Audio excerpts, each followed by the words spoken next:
ఈ కలియుగంలో తపస్సు చేసిన ఫలితాన్ని పొంది ఈశ్వరానుగ్రహం కలిగి మోక్షాన్ని పొందడానికి 9 రకాల మార్గాలు చెప్పుకున్నాం.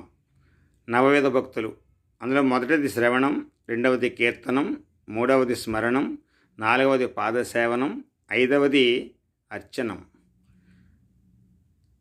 ఈ అర్చనం అనేటువంటి మార్గానికి పృథుమహారాజు గారు ప్రతినిధి.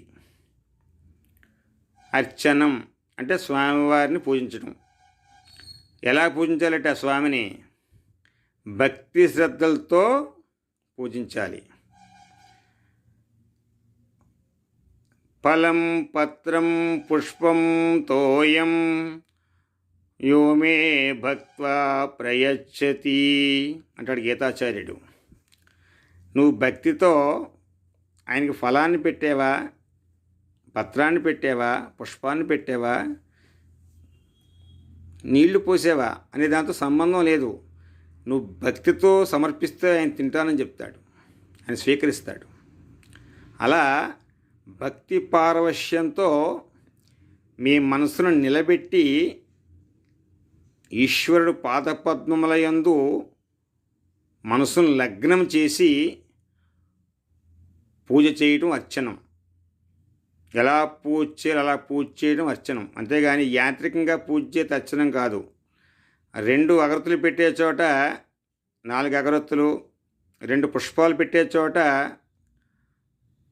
16 పుష్పాలు, 4 పళ్ళు పెట్టే చోట 16 పళ్ళు, ఇలా పెట్టడం పూజ కాదు. అంటే అలా పెట్టవద్దని కానీ అలా పెట్టకూడదని కానీ నేను చెప్పట్లేదు, మీరు బాగా గుర్తుపట్టాలి. అంటే అలా పెడితే భక్తి కాదు.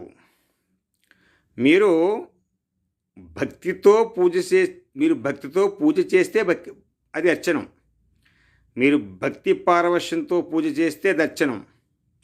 ఈశ్వరుడికి శిరస్సు వంచి నమస్కారం చేయాలి నమస్కారం చేసినప్పుడు.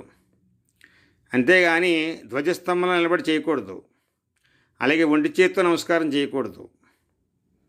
చేతులు ఏదైనా ఉందనుకోండి, తప్పనిసరి అప్పుడు తప్పదు, ఇంకా అలాంటప్పుడు పర్వాలేదు, అదని కింద పెట్టి 2 చేతులతో నమస్కారం చేసుకోవాలి. మరి చేతులు విలువైన వస్తువులు ఉన్నాయండి, అక్కడ పెడితే పోతాయేమో అన్నప్పుడు స్వామి అని ఒక నమస్కారం చేసుకుని వెళ్ళచ్చు, ఇబ్బంది లేదు. స్వామికి 2 చేతులు కైమోర్చి శిరస్సు వంచి నమస్కారం చేయాలి.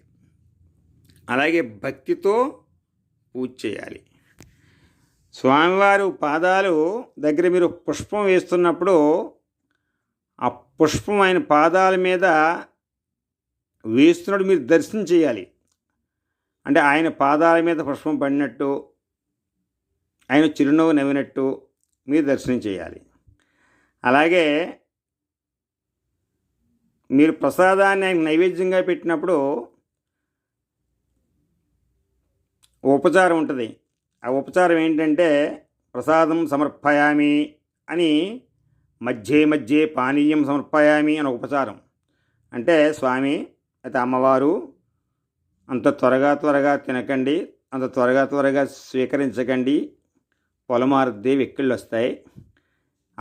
ఆ యొక్క ప్రసాదం పాత్ర ఏదొక ఫలాలు ప్రసాదం కానివ్వండి, ఫలం కానివ్వండి, మీరు స్వీకరిస్తున్నప్పుడు ఒక్కసారి ఆగి కానీ మంచినీళ్ళు తీసుకోండి, కానీ మంచినీళ్ళు తాగండి, మళ్ళీ ప్రసాదాన్ని పలహారాన్ని స్వీకరించండి. అదే మధ్యే పానీయం సమర్పయామి, అది ఉపచారం.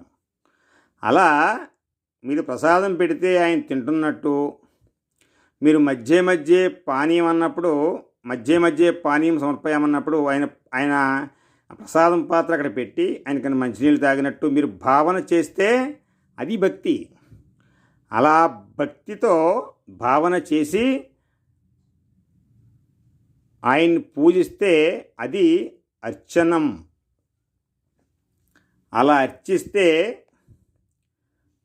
మీకు తపస్సు చేసిన ఫలితాన్ని ఈశ్వరుడి ఖాతాలో వేస్తాడు, మోక్షాన్ని ప్రసాదిస్తాడు. అలా ఈ యొక్క అర్చన అనేటువంటి మార్గానికి పృథుమహారాజు గారు ప్రతినిధి.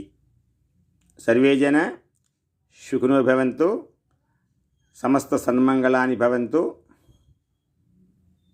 శుభం. సర్వం శ్రీ ఉమామహేశ్వర పరబ్రహ్మార్పణమస్తు. స్వస్తి.